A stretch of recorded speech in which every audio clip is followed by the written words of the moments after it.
So nobody plans to inherit a house, and then one day you're making a six-figure decision while dealing with family dynamics, emotions, and the memories.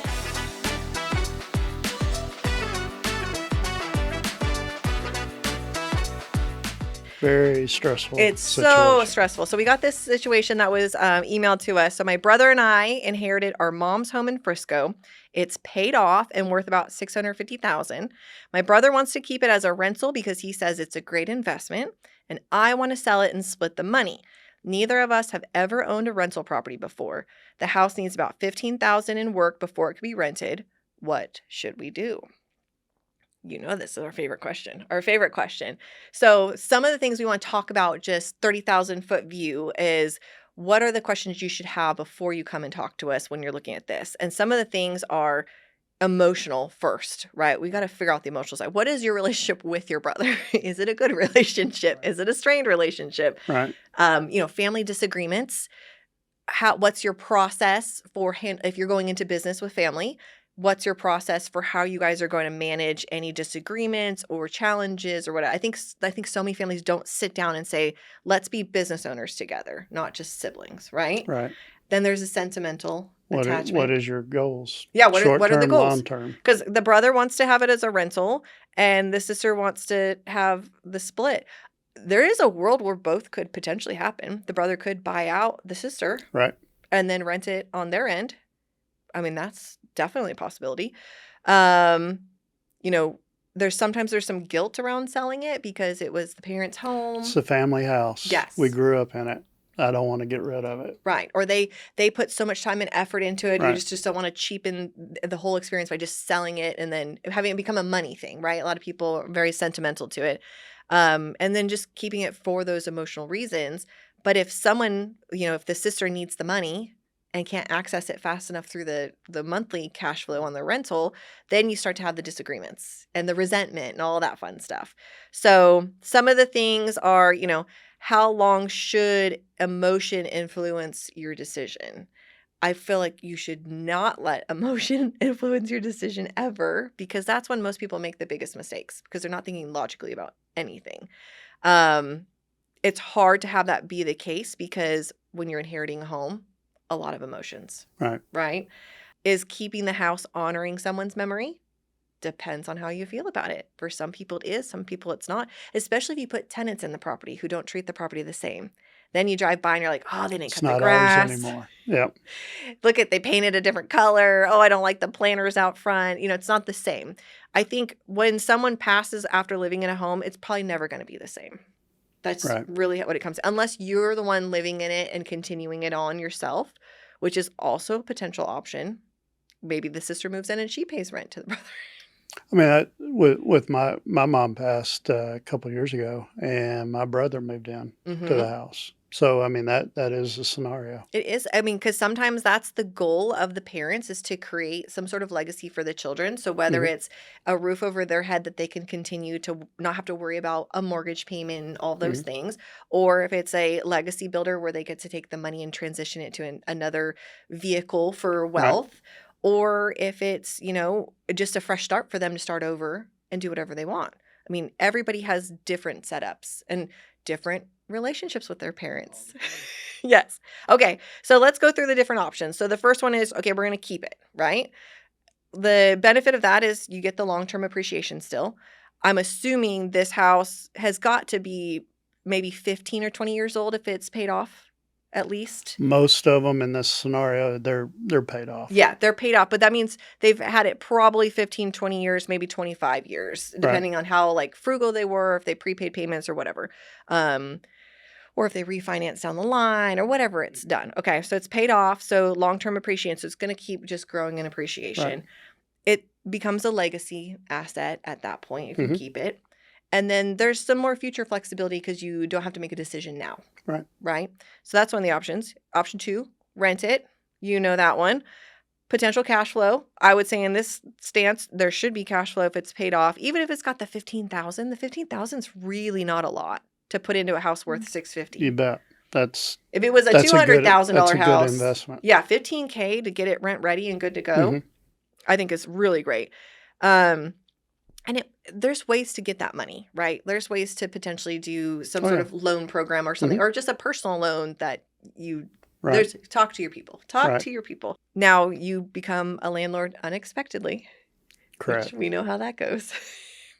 But if you decide that you want to keep it and rent it and hire a company to run it all for you, so you and sister, Give us a call. you and brother You don't bet. have to worry about it.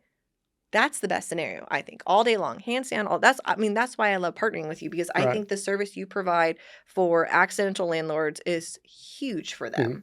because it takes all that stress away.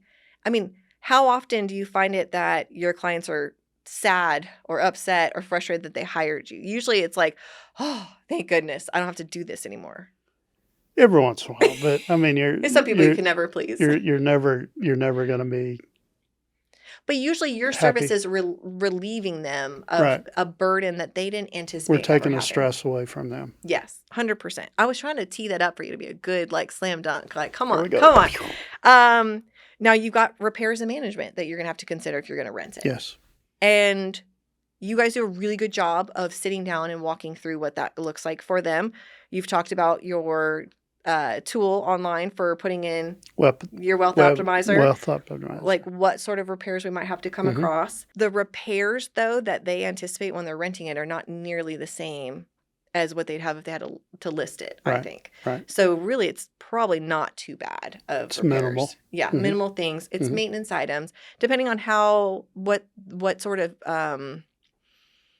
what do you call that, condition Right. the parents left it in. Right. You've got That's one thing that really is a stress point to the kids. They come in, mom and dad, they found out they're hoarders.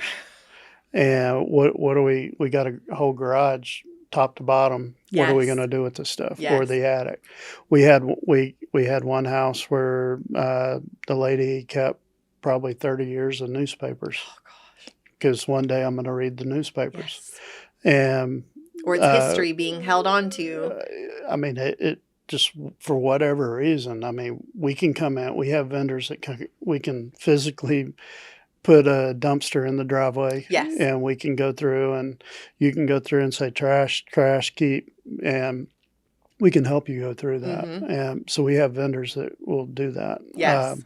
And that helps take away and get you going in the right direction on making a decision. What do we want to do? Right, because once you uncover all of that, then you really know the true status of the house. And it's like, okay, is it a good deep clean away, or do we got to replace all the things because there's been a smell or mildew or whatever cooking in underneath all this stuff? And then you have some of the parents who take real good pride in their homes, and they're clean as a whistle. Some of them are move-in ready. Yeah, they are beautiful. They might be a little dated, but from a rental perspective, that's not going to affect things too much.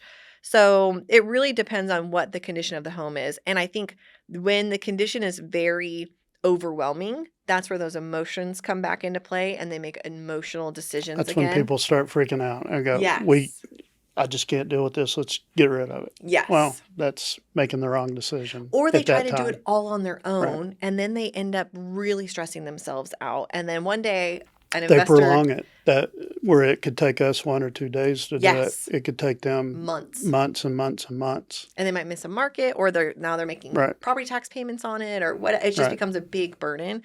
And then they'll end up just selling it off market to some investor that knocks on the door and lose even more money because they're just so stressed out. When life hits hard, late payments, medical bills, job loss, or even the need to move quickly, many homeowners feel trapped. The fastest way out seems to be selling to a cash investor, but that means giving your home away for pennies on the dollar. You don't have to do that. Nearly half of homeowners today are equity rich, and that value belongs to you.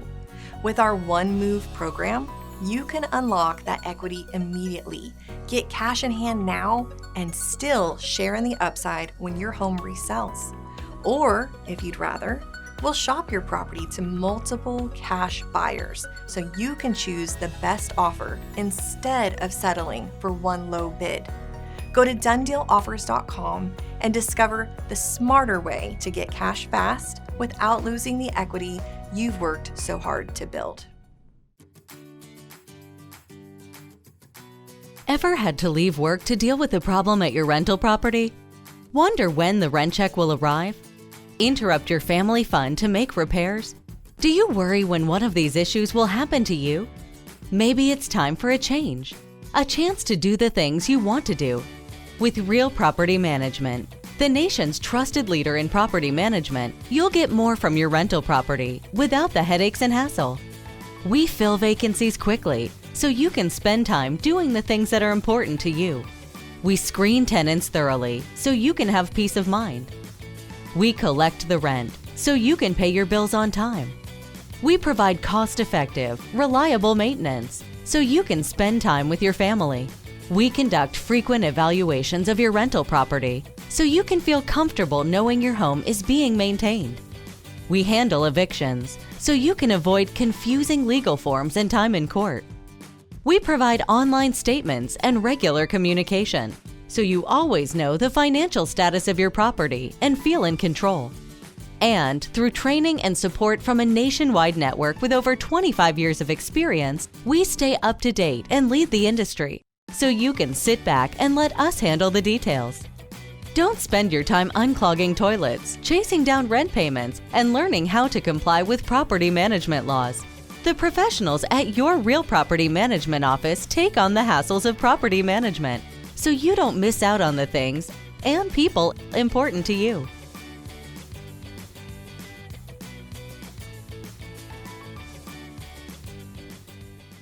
I think depending on where you're at with the house, the moment you inherit the house, you need to have the phone calls with your people. With us, you need to have it with your financial planners, your CPAs, Yep. your probate people. Everyone Yes. needs to have a conversation and say, okay, we have this property. Because a lot of times what I see is they'll say, I've already done all these things, and then they call me. And I'm like, you didn't need to do X, Y, Z to get it ready. Right.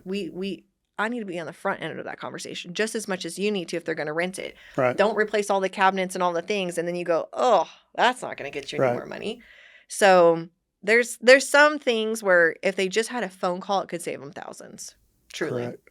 Like that is the service we provide. Very, very good point. Okay, so then anything else on the renting side of what else? I mean, those are pretty much the biggest things that you're looking at. Cash flow, figuring out how to manage being a landlord, and then what sort of repairs and maintenance you're going to have to work into. If you watch our episodes, you'll see all the other fun things. You get everything. And then if you sell it, that's usually the simplest way if you're working with an agent that knows what they're doing. Otherwise, it can be the most difficult thing you can ever do. You get the access to the equity to then do other things. So if, sister wants to take the equity and go start a new life or whatever. Vacation, pay the bills, now, whatever. brother, I know he wants to rent it, but if sister's really pushing on selling it, sell it, split it, take that money and go buy your own rental property that you're not. Maybe he buys it from her. Either or. But maybe it's not a good house for rental property. Maybe it has way better potential as a sell right now. Maybe the neighborhoods are just overflowing with rentals, and the monthly rental cash flow is just super low. That could be a reason why they decide, okay, let's just sell it. That's why I like working with you and partnering, because you're upfront with them. Yes. Nope, this is not a good time to sell it. Right. You need to call Glynn. Yes. Wait a year. However.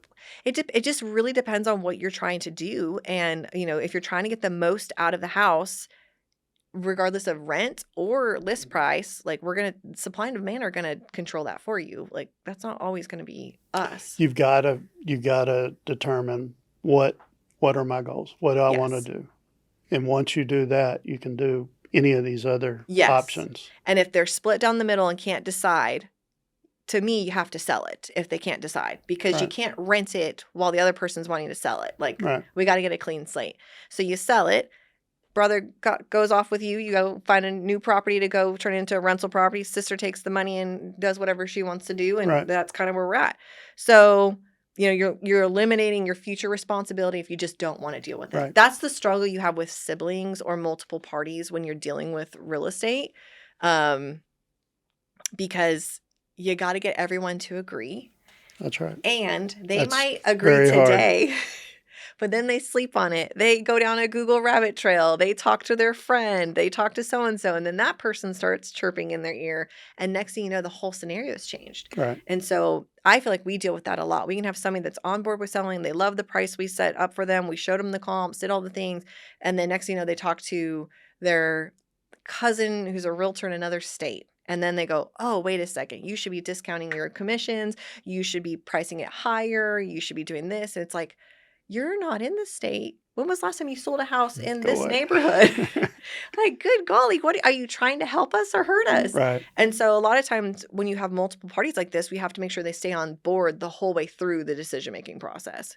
Because maybe brother decides, you know what, actually, I want to sell it too. And so part of our job is to be, I like to say, the emotional sponge. I protect you from yourself. It's like a hug where I just say, okay, let's think about it before we start telling other people what's going on, and then figure out a plan. Because usually there's some sort of fear that popped up, which is like, maybe it's affecting my net, and it's like, let's uncover what really is going on so we can help solve it, because you may be going from selling to renting or renting to selling. Right. Could have been solved with something else. So paying it off, moving ready. Let's see. If it needed $40,000 in repairs versus 15, I still think it's worth doing. $40K on a 650 house. 650 house, yes. Depending on what the repairs are and depending on what the ROI is, right? Right. So you break down what that looks like.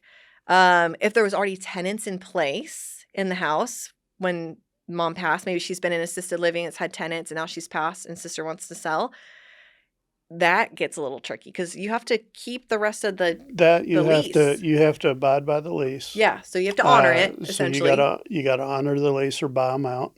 And typically the new owners are going to say, let's just keep renting. Okay. And in our case, that's what we're saying. But I could see where if you got the brother that's pulling more of the string saying, let's sell it, you can sell it, but you got to sell it to somebody that will allow the tenants to keep leasing it out until the end of their lease. Investment property. It So can't be bought as a single family, property. I'm going to own it myself property. It's got to be, the lender has to structure the deal as an investment property, which usually includes a higher down payment. You're not moving in. You don't get your homestead exemptions on it. Right. Like, there's a lot of things that change that. And if you want market price for it, it may not cash flow at the rent that it already had. Right. So it makes it hard for them to qualify. Yes. Yes. All the things. So that's a really, I think if it already has tenants and you're trying to sell it, it can get tricky depending on the situation. A lot of times we'll recommend finish out the rest of the lease or see if you can buy them out and get them out so you have a clean slate for trying to sell it. Let's say both of the siblings are outside of the state. They're far away. What would you do? We have no problem with that because we have owners in China, Saudi Arabia, Australia, England. I mean, just got to figure out what time zone they're on. The hard part is at 3:00 in the morning, I got to call them if they want to get on the phone. So the good thing with the internet and cell phones and everything, all technology, the communication's easy to do. Yes. So that a lot of the old school people, I have to be within a couple miles of the property so I can check up for it. But that's why you hire us. Yes. And we're there to watch over it for you. We're very similar with that. We have a white glove service. If you need to sell, I need access to the property. I need you to just answer my emails when I ask questions, and then we can handle everything as it is. If you've got stuff in the property still, we'll show you the vendors that can come move the stuff out for you, because I'm not personally going to move your stuff out. Right. But it's like, here's a couple of movers to check with. There's some storage areas and they'll take care of all that. We have a whole network of people that we use for that. Yes. So it really would depend. So location of the parties doesn't matter whether you keep it, rent it, or sell it. Right. It really comes down to your goals. So at the very end of this, though, with this scenario, you've got a sister, I've got a brother. Would you sell it? Would you keep it? Or would you rent it? It all depends. I'm never going to get you to answer that question straight out. It does. It really does depend. What's your ultimate goal? It's the ultimate goal of everybody. Like with my mom's house, she wrote it into her will that she wanted him to have that. So it was already That was dictated done. that is what's happening. That's a great point for parents. Don't let the kids decide. Just put it together for them If you sometimes. make sure you got a trust, make sure you Yes. got everything's written out so that you know exactly.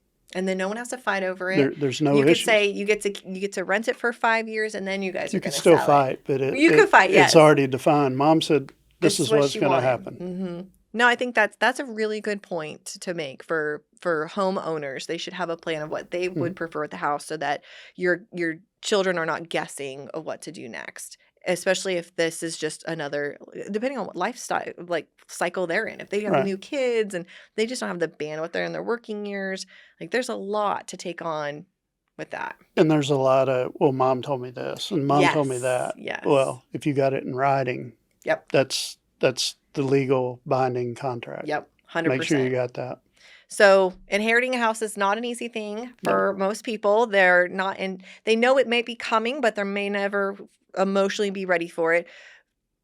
We always say, prepare for it, get smart about it, make sure you understand you do have options always, and talk to your professionals. 100%. Yes. Talk to the professionals, figure out the plan that works best for all parties. I love a good win-win-win always.